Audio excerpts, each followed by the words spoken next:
Assalamualaikum warahmatullahi wabarakatuh. Pada kuliah kali ini saya akan membahas tentang akses intraoseus. Jadi kapan kita boleh melakukan tindakan intraoseus untuk mendapatkan akses? Syaratnya adalah harus dalam situasi emergensi. Sekali lagi, harus dalam situasi emergensi di mana dalam waktu 90 detik situasi emergensi kita tidak dapat akses. Nanti akan saya jelaskan lebih detail alurnya seperti apa. Tapi syaratnya adalah dalam situasi emergensi. Lalu kapan kita melakukan pemasangan akses intraoseus untuk mendapatkan akses vaskuler, terutama dalam situasi sirkulasi yang kolaps. Sirkulasi kolaps itu bisa disebabkan oleh karena dehidrasi berat, bisa disebabkan oleh karena anak dalam keadaan ketoasidosis, atau tentunya dalam keadaan shock. Namun, kita tidak bisa melakukan pemasangan akses intraoseus dalam keadaan fraktur atau patah tulang, ada infeksi di lokasi insersi, dan ketidakmampuan kita untuk menentukan lokasi pemasangan. Misalnya pasien mengalami luka bakar yang cukup luas, ya. Itu selain kita sulit menentukan lokasi, resiko infeksi. Jadi fraktur, infeksi, kesulitan menentukan landmark atau lokasi intraoseus ini merupakan salah satu kontraindikasi untuk dilakukan pemasangan akses intraoseus.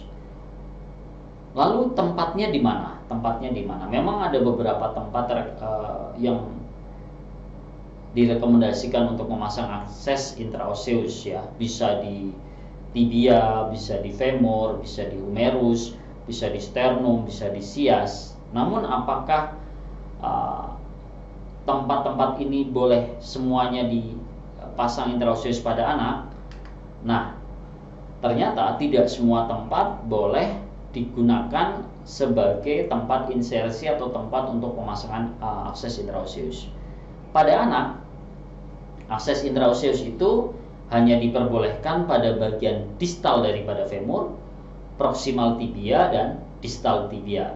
Sedangkan pada sternum, kemudian pada kaput humerus, kemudian pada distal radius, distal ulna, atau pada sias itu tidak direkomendasikan oleh karena ketika tempat-tempat tersebut dijadikan sebagai landmark atau tempat insersi untuk pemasangan akses intraoseus, bisa terjadi komplikasi. Sebagai contohnya ketika di kaput humerus. Ketika di kaput humerus, oleh karena di situ banyak saraf, khawatirnya ketika dilakukan pemasangan akses intraoseus maka bisa mengenai saraf. Nah, ini adalah merupakan tempat pemasangan atau landmark atau insersi pemasangan dari akses intraoseus. Yang pertama adalah kalau kita melihat pada bagian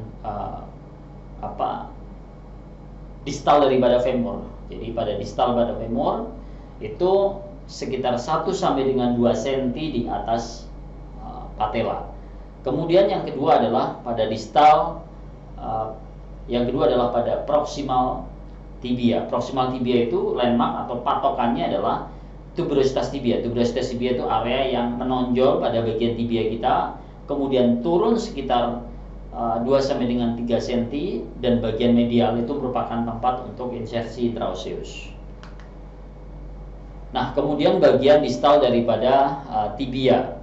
Bagian tibia itu adalah sekitar 1 sampai dengan 2 cm di bagian atas malleolus lateralis, di bagian atas malleolus lateralis.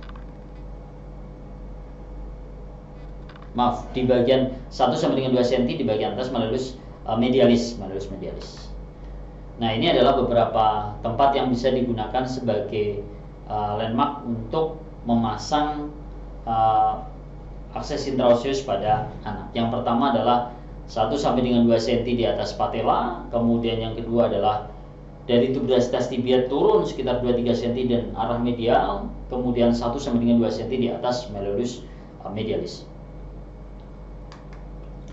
Nah, beberapa tempat yang digunakan sebagai akses insersi intraoseus pada orang dewasa yang tidak bisa digunakan pada anak, salah satunya adalah di kaput humerus. Nah, pada anak di situ area vaskuler kemudian saraf saling berdekatan. Jadi dikhawatirkan akan mengenai saraf atau pembuluh darah sehingga di kabut humerus tidak direkomendasikan pada anak-anak. Ada beberapa metode pemasangan akses intraoseus pada anak. Yang pertama bisa menggunakan bor, kemudian yang kedua bisa menggunakan needle atau jarum khusus, dan yang ketiga menggunakan jarum biasa. Jadi ada beberapa perbedaan. Kalau yang pertama adalah ketika kita menggunakan bor, maka ada 3 jarum yang harus kita kenali. Yang pertama adalah jarum yang umumnya warnanya pink, namun bisa jadi beberapa pabrikan memberikan warna yang lain. Namun yang paling penting adalah panjangnya. Jadi yang paling kecil itu adalah panjangnya sekitar 15 mili, kemudian ada yang 25 mili, ada yang 45 mili. Kita bisa melihat dari stripnya. Kalau stripnya 2 itu 15, kemudian stripnya 1 15, ada stripnya 2 itu 25, kemudian ada stripnya 4 itu yang 45 mili. Nah, bagaimana kalau yang 15 mili itu diperuntukkan untuk anak-anak dengan berat badan 3 kilo sampai 39 kilo. Sedangkan yang 25 mili adalah untuk di atas 39 kilo. Kemudian untuk dewasa atau untuk anak-anak obesitas bisa menggunakan yang warnanya kuning yang 45 mili. Itu untuk anak-anak yang lebih dari 39 kilo dan atau dewasa yang disertai dengan eksesif tisu atau jaringannya begitu tebal, maka kita bisa menggunakan yang 45 mili. Nah, kemudian jarum yang lain adalah jarum yang memang diperuntukkan untuk intraoseus. Dia tidak menggunakan bor, namun dia menggunakan mandrin atau stilet ya, atau apapun yang digunakan untuk menahan ketika mengebor. Sehingga begitu sudah dibor, mandrin ini bisa dibuka dan yang tersisa adalah jarumnya di sana. Sedangkan yang ketiga, andai kata kita tidak bisa atau tidak mempunyai bor, tidak mempunyai jarum intraoseus, kita bisa menggunakan beberapa jarum. Untuk bayi sampai dengan usia 6 bulan kita bisa menggunakan jarum yang ukurannya adalah 18G. Kemudian 6 bulan sampai dengan 18 bulan kita bisa menggunakan jarum yang ukurannya 16G. Kemudian di atas 18 bulan kita bisa menggunakan jarum yang ukurannya adalah 14G. Jadi kita bisa menggunakan jarum itu. Cuma kerugiannya kalau kita menggunakan jarum yang tanpa mandrin, maka begitu kita tusukkan ke dalam tulang, maka akan terjadi bengkoknya jarum tersebut atau debris-debris daripada tulang itu masuk ke dalam lubang tersebut, sehingga seringkali pada saat awal kita sulit untuk mencoba cairan masuk. Nah, tapi kalau menggunakan mandrin karena sudah ada penahannya, walaupun jarum itu masuk, maka seringkali tidak menimbulkan bengkok dan isi debris tidak masuk ke dalam jarum tersebut. Nah, pada saat kita melakukan insersi, upayakan kita akan memasukkan jarum terlebih dahulu sampai dengan mengenai tulang. Jadi kalau jarum itu belum masuk kemudian kita putar atau kita bor dari atas, dikhawatirkan akan mengoyak jaringan sekitarnya. Maka caranya jarum itu dimasukkan dulu ke dalam tulang, setelah itu baru ditekan masuk ke dalam atau dibor. Jadi persyaratannya adalah jarum tersebut harus menempel tulang terlebih dahulu, baru kemudian dibor atau diulir, ya, screw mengulir, baru kita lakukan. Nah, contohnya seperti ini.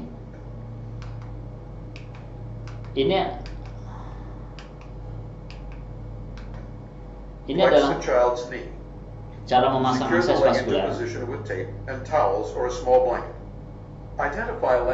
Pertama kita tentukan landmarknya dari tubulitas tibia turun 2 sampai dengan 3 cm menuju bagian medial. Nah, ini jarum beberapa jarum intraoseus. Jarum itu dipilih yang ada mandrinnya. Setelah ditentukan satu ukuran jarumnya, nah ini ada mandrin ya, kemudian dilakukan disinfektan,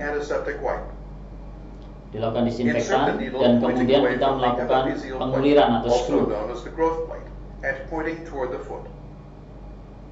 Kita gentle mengulir.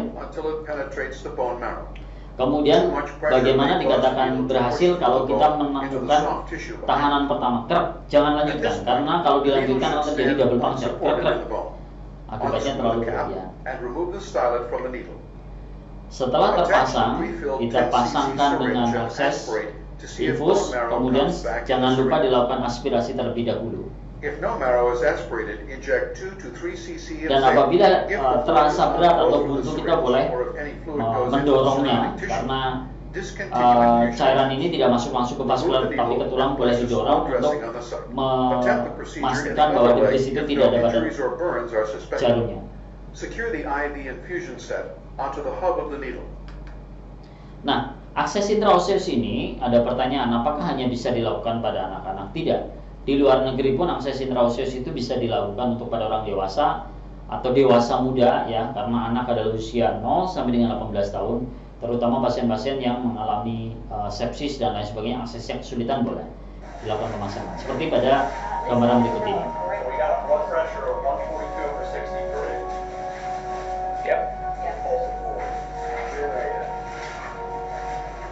Hanya kekurangannya pada gambaran ini tidak dipasang dengan duk steril, jadi khawatirnya ada kontaminan infeksi di situ. Ini adalah contoh pemasangan akses intraoseus dengan menggunakan bor. Setelah tentukan insersinya, jarumnya dimasukkan sampai dengan kena tulang, baru dilakukan bor. Jadi bor digerakkan setelah jarum itu mengenai tulang.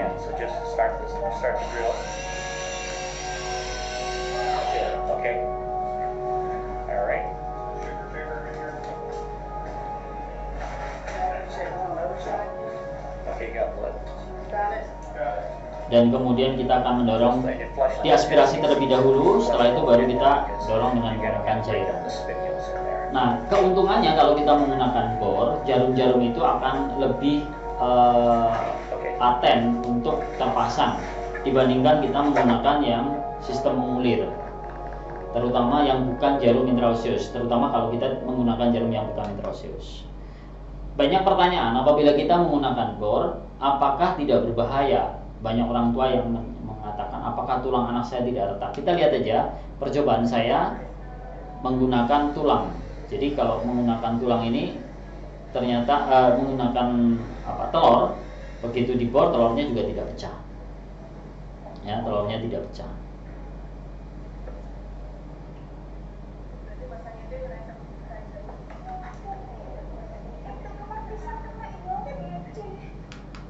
Nah, lalu bagaimana pertimbangan kita menggunakan intraoseus? Jadi pertimbangannya dua. Yang pertama adalah apakah pasien ini dalam situasi emergensi atau tidak.